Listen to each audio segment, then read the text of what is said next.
안녕하세요. 존버개미 존입니다. 오늘 구독자 100명이 되었습니다. 많이 부족한 영상을 꾸준히 봐주시는 분들도 계시고 정말 감사드립니다. 보시는 분들 소중한 시간 헛되지 않게 앞으로도 열심히 해보겠습니다. 오늘 소개시켜드릴 종목은 난광토건과 좋은 사람들입니다. 저번에 난광토건 매매 일지 영상에서 말씀드렸듯이 이번 정권에서 대북 관련 뉴스가 한 번 더 뜨거워질 것이라고 생각해서 거래량이 들어오고 난 뒤에 샀고 5월 25일 종지부를 찍었습니다. 보시는 바와 같이 결국 순절했습니다. 이번 매매로 여러분께 드리고 싶은 내용은 크게 두 가지인데요. 첫 번째는 진입 시점과 평균 단가이고 두 번째는 마음에 안 드는 종목 처리 방법입니다. 난강토건은 보시는 바와 같이 마이너스 8%로 손절했고요. 그리고 좋은 사람들도 같은 날 마이너스 4.5%로 정리하였습니다. 그러면 차트를 보면서 말씀드리겠습니다. 난강토건을 먼저 말씀드리자면은 난강토건은 퍼30, PBR 2, 그리고 그동안에 재무가 적자는 아닌 그래도 돈을 벌고 있는 나쁘지 않은 기업입니다. 차트를 확대해서 보겠습니다. 과거에 대북 사업 철도 테마 관련해서 크게 상승이 한번 나왔던 종목이고요. 현재는 이 정도의 위치에 있습니다. 저번 영상에서 말씀드렸듯이 이렇게 거래량이 비정상적으로 많이 터져서 들어갔던 종목이었고요. 좀 더 기간을 축소해서 보면은 역시 주가는 제가 팔면 오르는 것 같습니다. 제가 이날 팔았는데요.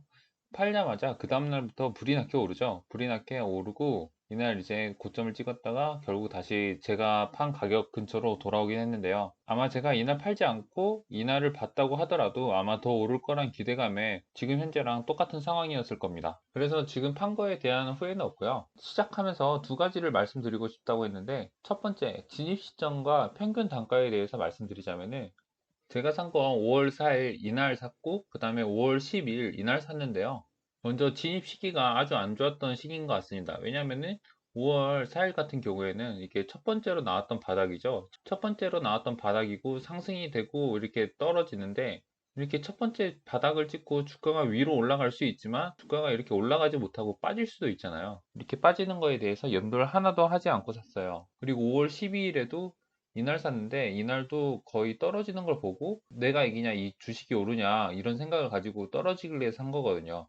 그래서 이때 사는 거는 상관없는데 이때 샀던 그 마음 자체가 되게 틀려 먹었던 것 같습니다. 요즘 사기에 좀 괜찮은 것 같아요. 왜냐면 주가가 한번 오르고 지금 이렇게 저점이 한번 형성이 되고 왔다 갔다 하면서 계속 이 바닥을 계속 지켜주는 모습을 보이잖아요. 이렇게 안정적으로 바닥이 지켜지는 모습을 확인하고 들어갔어도 늦지 않았는데 이렇게 마음속에 다급함이 남아있는 매매인 것 같습니다. 그래서 지난번 넥슨GT 영상에서도 말씀드렸듯이 매매할 때는 항상 저점이 지켜지는가 확인을 하고 들어가는 게 좋을 것 같습니다. 주가는 항상 기다림인 것 같아요. 과열될 때 사면은 결국 높은 단가에 주식을 사게 되고 결국 손해가 커지는 것 같습니다. 저의 본능은 기본적으로 가격이 올라갈 때 사고 싶은 본능이 있어요. 왜냐면은 제가 산 시점으로 가격이 오르면은 짜릿하잖아요. 뭔가 세상을 다 얻은 것 같고 부자가 되는 것 같고 그런 기분에 계속 올라가는데 더 높이 올라갈 거라고 생각이 드는 주식을 사는 나쁜 경향이 있는 것 같습니다. 난강토건을 보면은 이렇게 박스권을 형성을 하고 있잖아요. 그래서 아마 트라이를 한다면은 이때 트라이를 해도 되지 않을까 싶은 생각이 듭니다. 왜냐면은 이때쯤 해서 저점을 지켜줄 것 같고 더 떨어지면은 좀 더 사서 다음 고점이 여기가 될 수 있잖아요. 그래서 좀 더 밑으로 가더라도 계속 꾸준히 사서 평단을 만든 다음에 다음 고점까지 버티는 이런 식으로 박스권 매매를 해야 좀 더 수익이 확정적으로 나을 것 같은 생각이 들어요. 그래서 앞으로 매매하는 종목에 대해서는 박스권을 형성하고 항상 바닥을 확인하고 들어가는 습관을 길러야 될 것 같습니다. 같은 난광토건은 제가 이때 샀고 또 이때 샀고 전혀 좋지 않고 의미도 없는 자리에서 사서 결국은 쭉 빠지다가 못 털고 이날 보기 싫어서 다른 거 익절하면서 다 털었습니다. 다음 종목으로는 좋은 사람들을 보시겠습니다. 좋은 사람들은 내복주인데 개성공단 관련주예요. 그래서 최근에 이렇게 거래량이 많이 터져서 들어갔는데 역시 거래량만 터진 걸 보고 들어가는 것은 별로 안 좋은 것 같습니다. 지금 거래량 터졌다고 들어가서 제대로 먹은 적이 없는 것 같아요. 아무튼 재무 상태를 보면은 이렇게 적자 기업인데 적자 기업인 거 알고 들어갔거든요. 알고 들어가고 이 종목을 뭐 장투할 생각은 없어서 적당히 먹고 팔려고 했는데 적당히 손절을 했습니다. 적자 기업은 제가 지금 처음 투자를 해봤거든요. 근데 역시 적자 기업의 주가가 만약 하락한다고 하면은 꿈도 희망도 없는 것 같습니다. 그래서 앞으로는 아무리 테마가 껴도 적자 기업은 제외를 하려고요. 차트를 확대해서 보겠습니다. 이렇게 하락을 하는 종목인데 최근에 거래량이 진짜 많이 터졌어요. 그래서 누군가 많이 사고 뭔가 많이 일어날 것 같다라는 생각이 들어서 들어갔는데 결론은 그렇게 좋지 않은 것 같습니다. 하지만 여기서도 제가 먹을 수 있었어요. 아무리 이런 기업도 먹을 수 있었는데 제가 이 기업도 너무 생각 없이 진입을 한 것 같습니다. 저는 언제 진입을 했냐면은 저는 5월 12일에 첫 번째 진입을 하였고요. 그 다음에 5월 14일에 두 번째 추가 매수를 하였습니다. 그리고 5월 15일 그 다음 날에도 추가 매수를 하였습니다. 이렇게 5월 12일부터 계속 떨어지니까 계속 물을 탔던 것 같아요. 이렇게 의미 없는 물타기는 정말 큰 손실을 불러오는 것 같습니다. 결과적으로 제가 5월 25일에 팔자마자 그 다음날에 상승이 한번 세게 나오긴 해서 이것도 좀 많이 배가 아프긴 했었는데 이렇게 하락하는 시점에 계속 사 나가면은 사람이 멘탈적으로 되게 힘든 것 같아요. 근데 여기서 좀 다르게 생각을 해보면은 제가 만약 여기를 바닥으로 생각을 하고 이렇게 따라 들어갔다. 그리고 여기서 바닥에 지지가 나고 상승을 낳아줬다. 그러면은 저는 이걸 상승을 할 줄 알고 좀 더 버텼겠죠. 좀 더 버티고 아마 이걸 먹을 수 있었을 겁니다.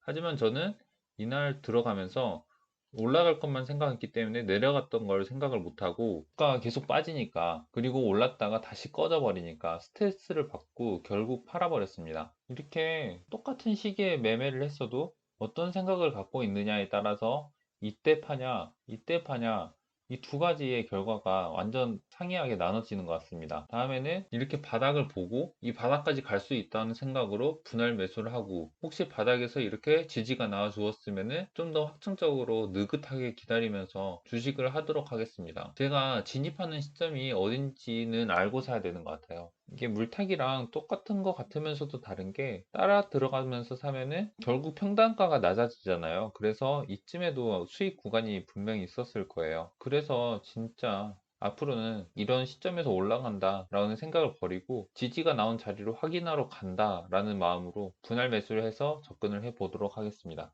제가 영상 시작하면서 두 가지를 말씀드리고 싶었다고 했었는데 첫 번째로 진입 시점과 평균 단가를 말씀드리고 싶었다는 건 말씀드린 것 같고 두 번째 마음에 안 드는 종목 처리 방법을 말씀드리고 싶습니다. 이게 종목이 그런 종목이 있더라고요. 마이너스 30% 50% 가도 마음이 든든한 종목이 있고 이렇게 계속 흘러버리면 짜증이 진짜 많이 나는 종목이 있더라고요. 예를 들자면은 제가 델타 항공이 지금 마이너스 50%까지 갔다가 최근에 많이 올랐잖아요. 그래서 현재 마이너스 30%인 상황인데 그거는 마이너스 30%가 돼도 걱정이 안 됩니다. 근데 이 종목은 마이너스 4%까지 갔을 때 스트레스가 엄청 나더라고요. 이 종목 자체에 제가 의심이 많았거든요. 그래서 결코 편안하지 않은 주식이었어요. 이렇게 편안하지 않은 마음으로 이 종목을 보니까 그 계좌 잔고를 볼 때마다 스트레스가 엄청 받는 거예요. 뭔가 잘못된 것 같고 이 주식은 또 언제 오르나 하면서 좀 후회도 되기도 하고요. 그런데 우리는 그럴 필요가 없잖아요. 왜냐면은 우리가 산 종목이 우리의 생각과 틀릴 수도 있고 맞을 수도 있습니다. 그런데 만약 틀렸다고 해서 우리의 생각을 굳이 맞을 때까지 기다릴 필요는 없는 것 같아요. 틀렸으면은 깔끔하게 틀림을 인정을 하고 종목을 털고 다음 매매 잘하면 되지